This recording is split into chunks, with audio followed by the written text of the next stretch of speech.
Boa tarde a todos e todas. Então, vamos dar sequência à nossa conferência Memória Política de Curitiba, nossa última fase, que é a apresentação de trabalhos acadêmicos sobre o tema. E antes de chamar os responsáveis pela moderação, pela condução do trabalho, eu queria dar um aviso. Nós estamos filmando esse evento e pretendemos difudi-lo da melhor maneira possível. YouTube, redes sociais, links dos participantes. Quer dizer, nós queremos que se multiplique esse evento. Presencialmente considero que foi um sucesso, e por ser o primeiro, e a intenção é que seja muito conhecido e seja enseje uma série de pesquisas sobre o legislativo. Nós queremos que cada tema que foi discutido aqui se desdobre e queremos colocar à disposição de todos os pesquisadores da biblioteca da Câmara Municipal, o arquivo da Câmara Municipal, e com a intenção, inclusive, de fazer a digitalização total dos nossos documentos e que seja fruto de muitos trabalhos acadêmicos e que a sociedade e a universidade venham aqui para dentro definitivamente, que a gente também possa ser visto e reconhecido como um poder municipal de importância.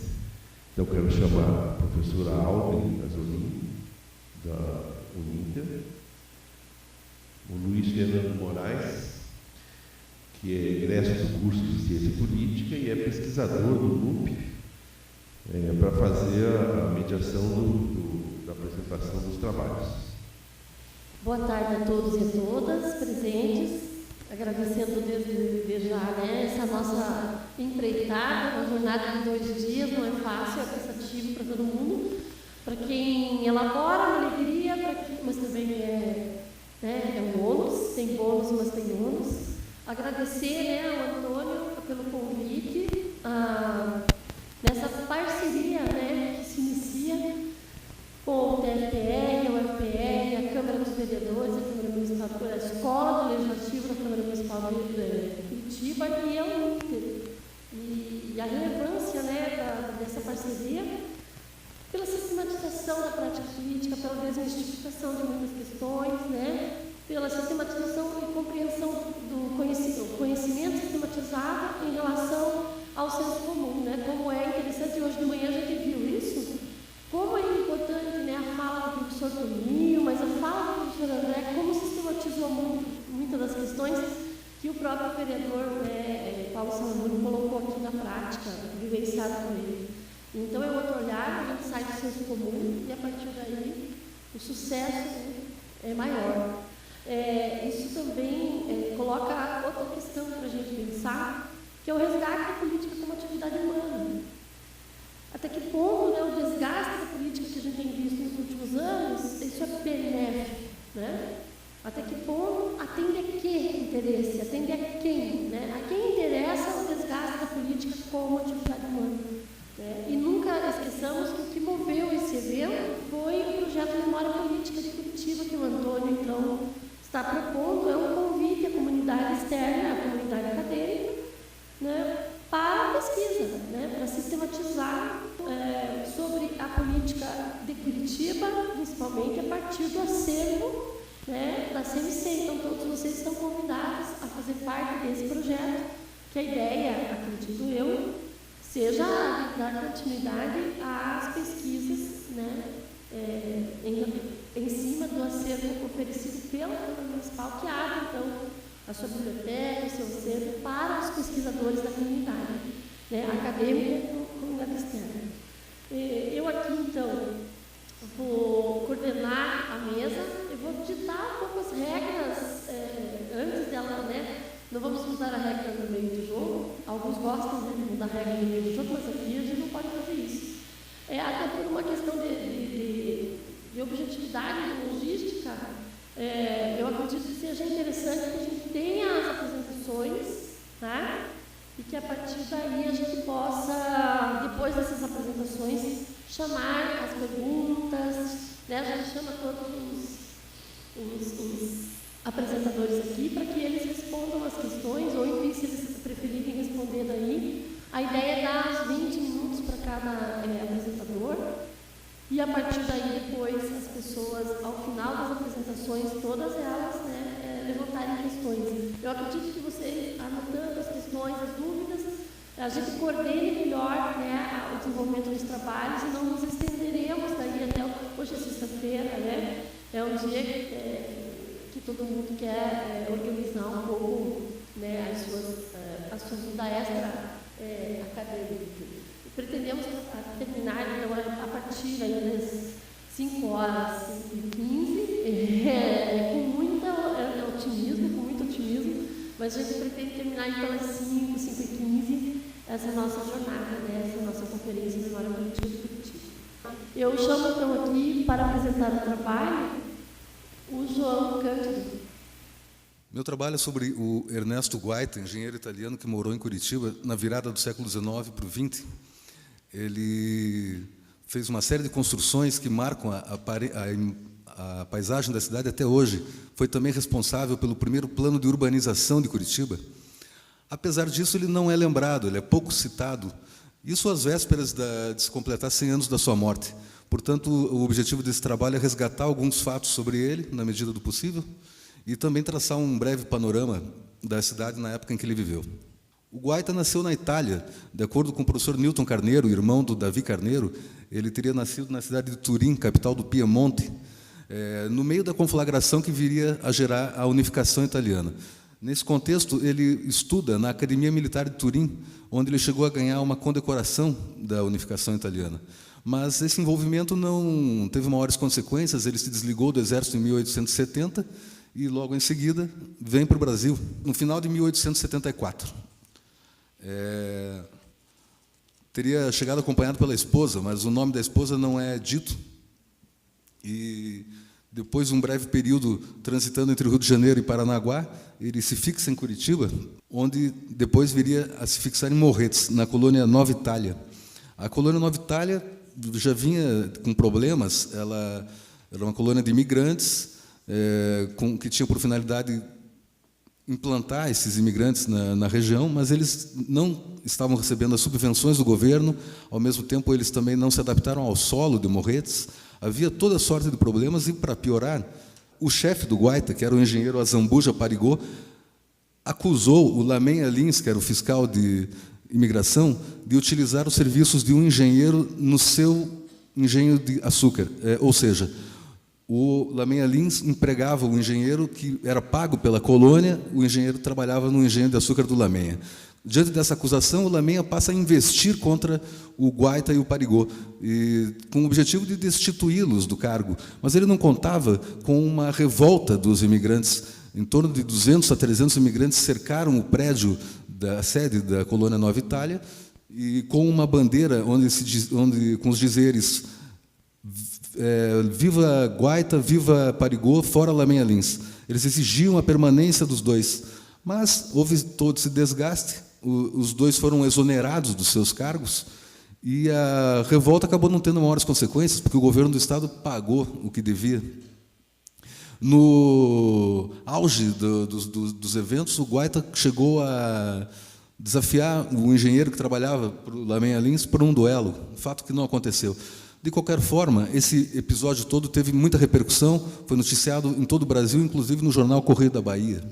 Em seguida, Guaita trabalha na Estrada de Ferro. Ele faz parte da primeira equipe dessa grande construção, que foi um marco da engenharia mundial. Eles eram liderados pelo comendador Ferrucci, que já tinha trabalhado, inclusive, no Canal de Suez. Esse desafio da Estrada de Ferro apresentava uma série de problemas a serem enfrentados, a começar pela própria aclividade, né, do terreno. E há uma polêmica no que diz respeito à participação dos italianos. Alguns dizem que os italianos fizeram o necessário, outros falam que eles foram além. É o caso do Edilberto Trevisan, que defende que os italianos deixaram tudo já meio pronto para que as equipes do Teixeira Soares só terminassem. É polêmico isso. De qualquer modo, uma nota do jornal L'Italia, um jornal publicado em italiano no Rio de Janeiro. Por ocasião da inauguração da Estrada de Ferro, o jornal reclama da falta de reconhecimento com os italianos, com o trabalho que os italianos tiveram na estrada.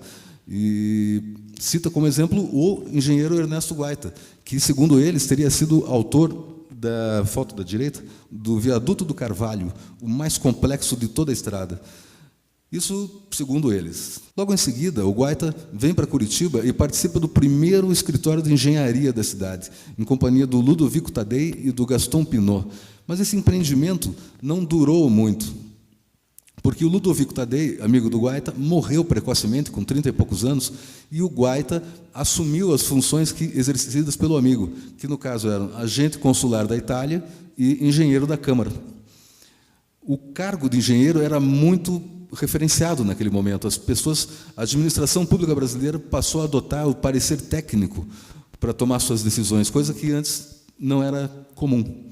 Então, o Guaita assume essa função e já com bastante prestígio. E a primeira atividade dele é justamente na catedral, nas obras da catedral da Igreja Matriz. Ele não ficou muito tempo nessas obras, mas ele teve tempo suficiente para reformular todo o projeto. Ele realçou as características góticas dessa igreja, ele marcou com seu traço, o plano anterior, e tudo que ele fez acabou sobrevivendo nas direções posteriores.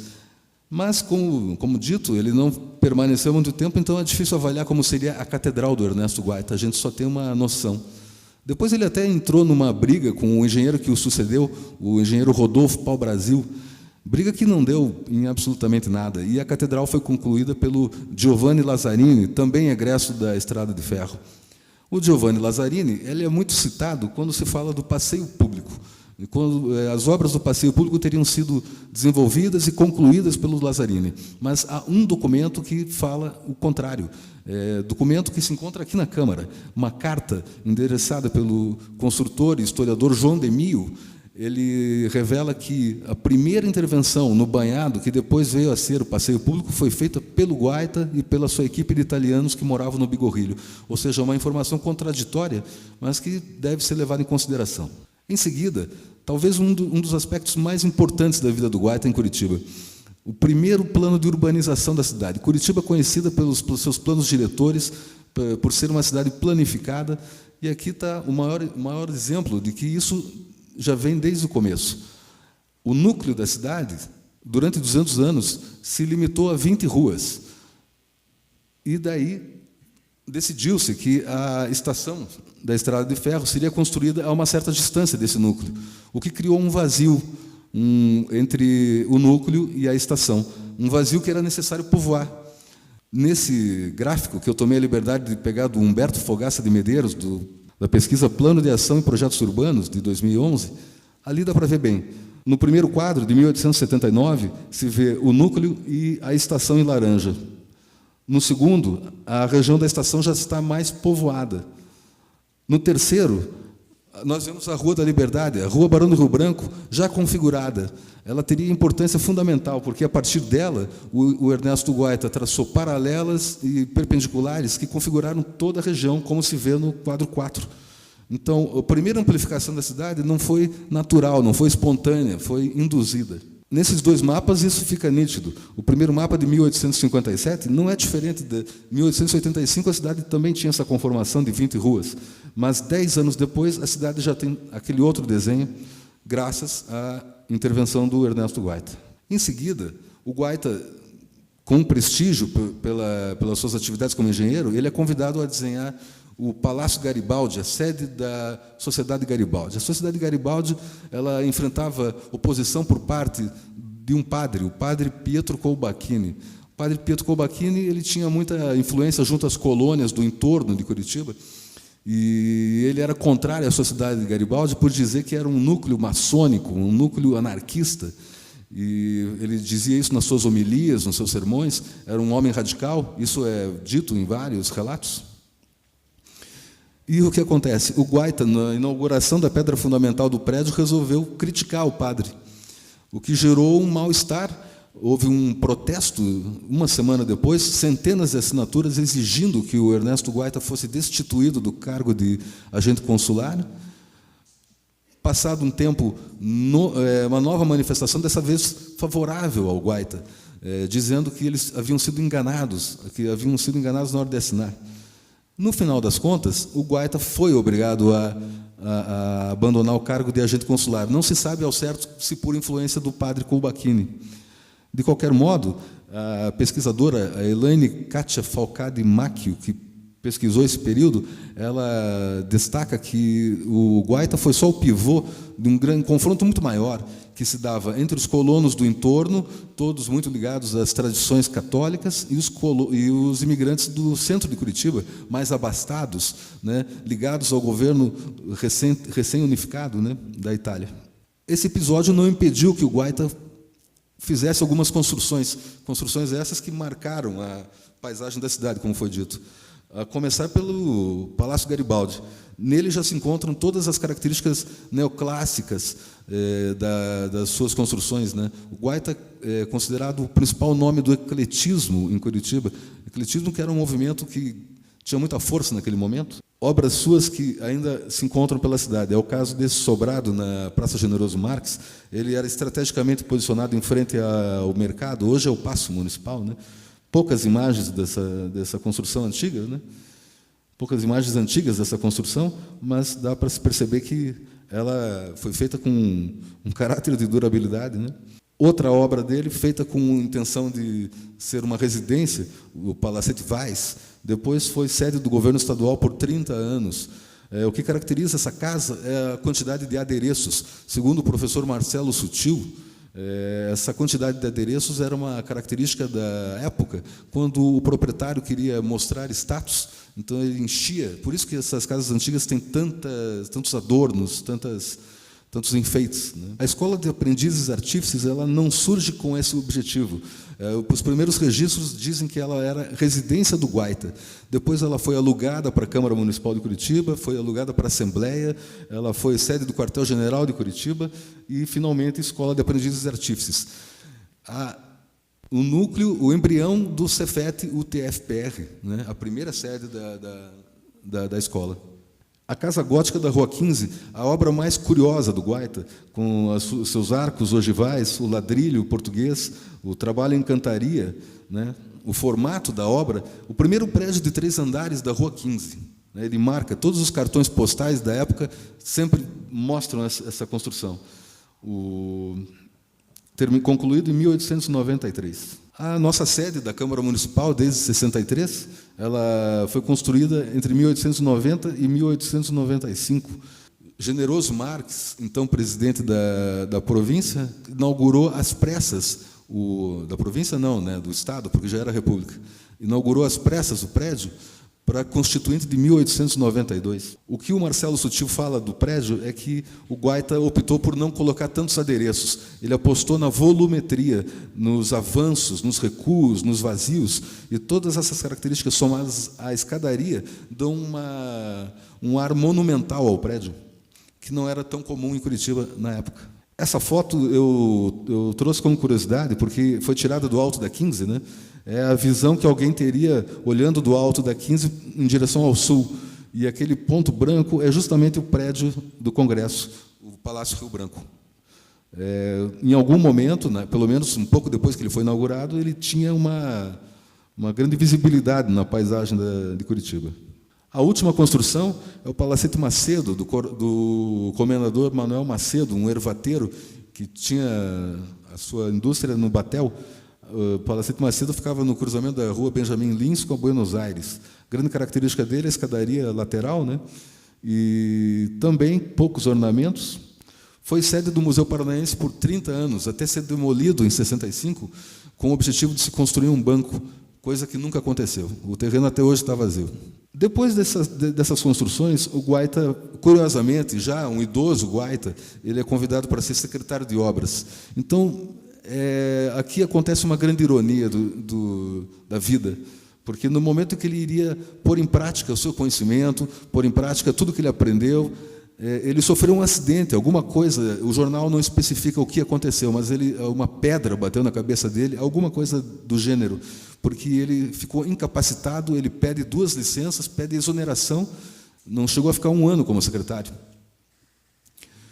E só da passagem dele como secretário de Obras de Curitiba só restou um relatório, ele é um pouco longo, não viria ao caso ler aqui, mas eu destaco uma das passagens desse relatório em que ele já propõe um plano paisagístico de Curitiba, o que mostra como ele era visionário, né? Próximo. Em 25 de dezembro de 16, o Ernesto Guaita morre. Segundo o João Demil, nessa carta que eu mencionei, Guaita morre pobre e doente, na Barreirinha. O que o levou a isso, não se sabe, não há como saber, né? Em contatos com a família dele, eu tentei buscar algumas informações sobre a vida particular do Guaita, mas eles não sabiam nada. O que eu queria destacar é que, quando o Guaita chega a Curitiba, a cidade tinha feições de vila, era quase um vilarejo. E, quando ele morre, é o que nós vemos ali, já é uma outra configuração. A cidade já tem cinemas, já tem transporte público, é uma outra Curitiba que o Guaita deixa próximo. Por fim, são 2 imagens do Guaita. A primeira, conhecida, publicada no Boletim da Casa Romário Martins, número 23/78, mostra o Guaita já idoso, e a imagem da direita eu consegui com a família. Acredito que seja dele recém-chegado ao Brasil, pela idade, né? Me parece que é uma boa contribuição imagética, né, para se entender a história do Ernesto Guaita. Muito obrigado a todos e obrigado pela atenção.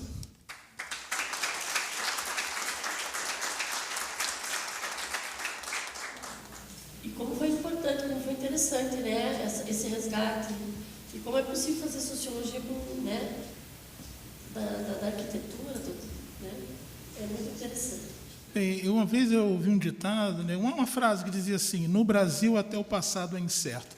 Né, isso mostra, estava cheio de incertezas, né, o que é isso, por que ele ficou pobre, ou chegou nessa situação, e que a gente aí pode valorizar a sociologia histórica, né, que faz esse resgate, tentando descobrir exatamente na raiz o que aconteceu, ou pelo menos elucidar, né, algumas partes. E como jornalista, né, ele traz esse relato, né, bem claro, né, que a gente chega assim ao ponto, às vezes, não só de parabenizar, mas até agradecer, né? Agradecer porque traz esse relato, para a gente olhar esses monumentos não como uma simples construção, um monte de cimentos e ferros, né, mas que por trás disso tem uma história, tem um significado, simbolismo, e às vezes, como a sociologia e a história que o jornalismo pode fazer, trazer novas ressignificações, né, realmente o que está por trás daquelas construções. É isso que eu queria apenas comentar no trabalho do João.